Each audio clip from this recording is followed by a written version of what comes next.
Dan Dakich. Weekdays noon till 3 on FM 107.5 and 1070 The Fan. Nate McMillan coming up. We're here at the Pacers Golf. I just had unbelievable tacos from Prime 47. Holy hell. Ken, what were they? What were they? I think those were, what do they say, beef short ribs. Yes, yeah. Beef short ribs. Yeah. I don't know who made them. I assume a chef did, but damn. Give me more.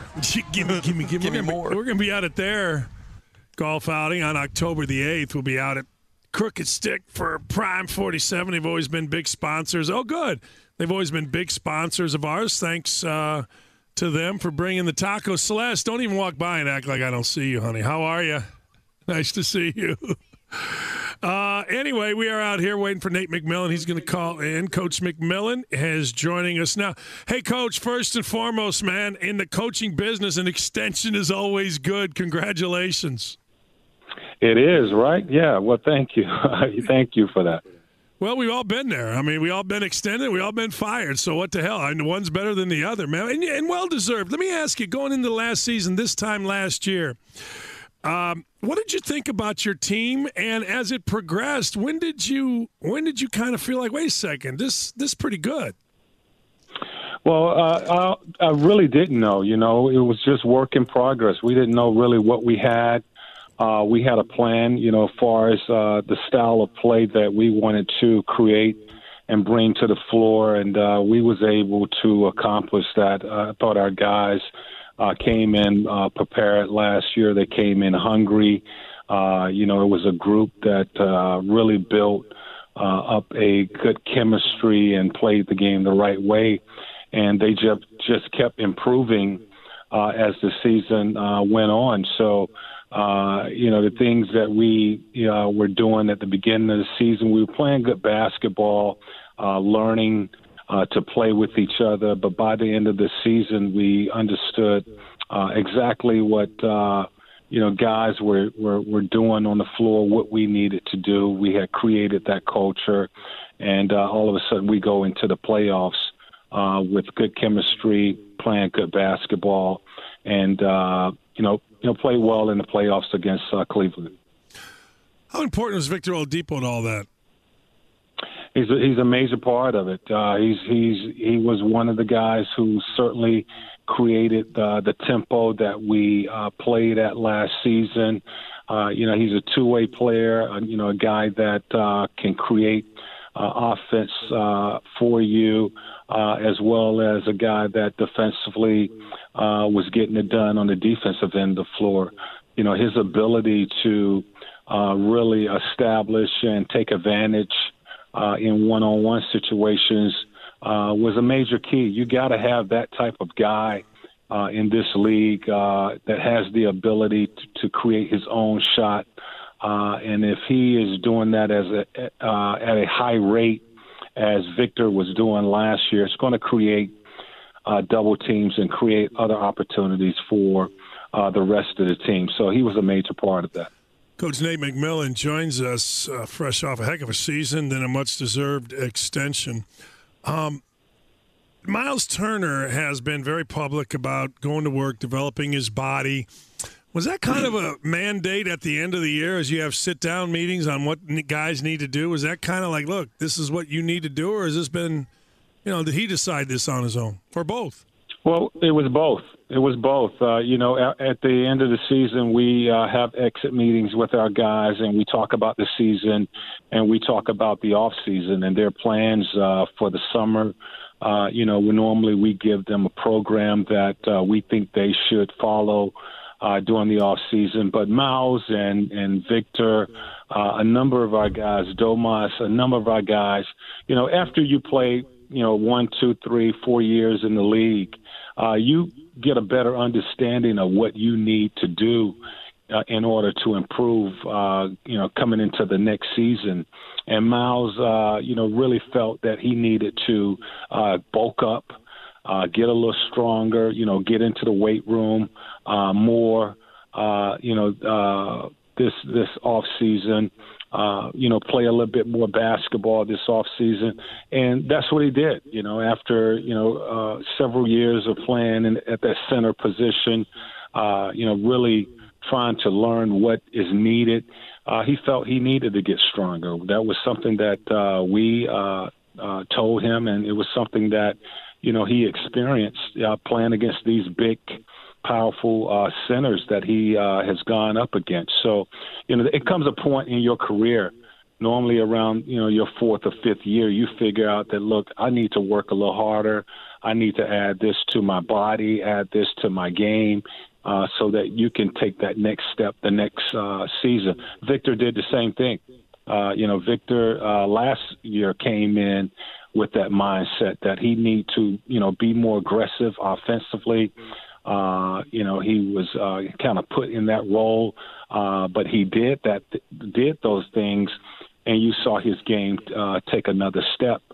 So each year players are evaluating themselves. Certainly the team is doing that, but the players are doing that, and going into the summer, they have things that they want to work on and improve, and that was one of the areas for Myles. When you look at Myles, and he was a center and he can step out and shoot the basketball, it seems like, how do you envision him as a player? Where do you see him playing?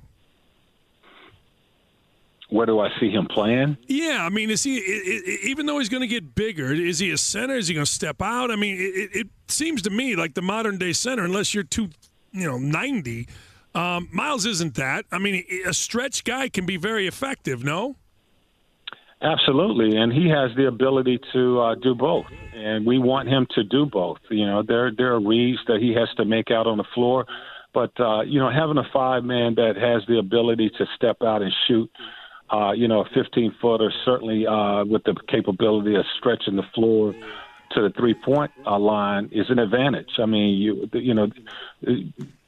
teams are trying to create that type of player. Cleveland would move Kevin Love to the five so that they could get that type of matchup. So, that's something that we like. That Myles is able to bring to the floor.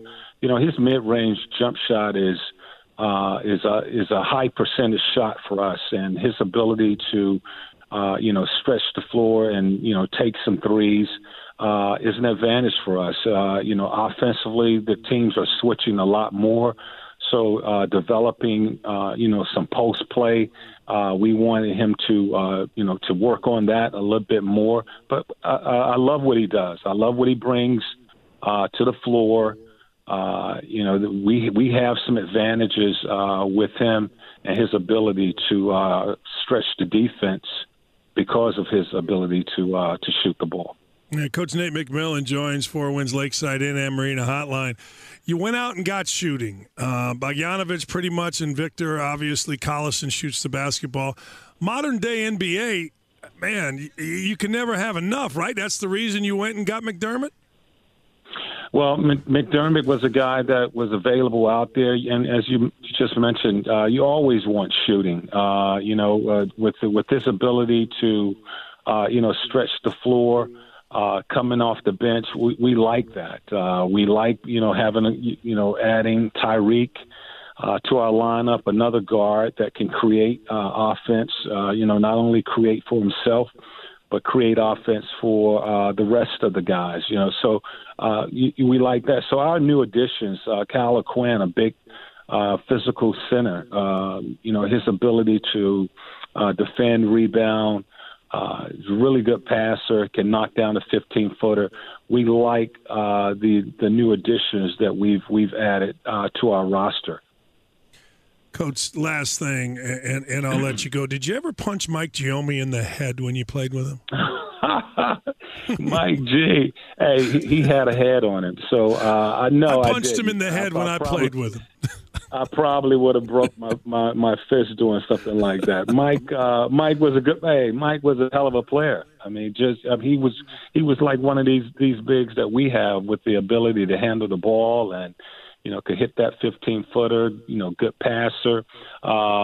a really good guy. Really there was no need to challenge him like that. Well, I was older than him when he came to Indiana, and I had to punch him in the head one time because he was out of his mind. So that's why I ask. Hey, congratulations. Let me before I let you go. Last thing, because a lot of people have asked me this, and I'm curious your take on this. People saw really good chemistry last year. Saw in your locker room just fantastic chemistry. Chicken and the egg kind of question. Does winning breed that, or does that breed winning? Or did you know it when you kind of gathered last year at this time? No, I think it was both. We found out that we had those types of guys. We had good character guys, guys that worked hard, wanted to play the game together, and with sacrifice. And, that was part of, what we were looking for and wanted to add to our roster this summer is, not only do we want talent, but we want character. And that's an important part. It has become an important part, to our organization, to this foundation. We brought those guys in last year and found out that we had a good group, and we want to continue to build on that. Guys with character, but they also have talent, and they're hungry. That was a hungry group last year, and we got to come out again this year even hungrier than we were last year. Appreciate you, Nate. Thanks. Okay, thank you. All right, that's Nate McMillan. He was terrific. We even got in a Mike Giomi reference. If you haven't punched Mike Giomi, he's a great guy, don't get me wrong. But a Mike Giomi reference is always good because Mike Giomi and I played together, and Mike was one of those guys that you just loved, but you also wanted to punch in the head. Anyway, there you go. It's Nate McMillan on the Four Winds Lakeside Inn and Marine Hotline. I'm going to the bathroom. Boyle's going to step in here in a little bit around 2 o'clock.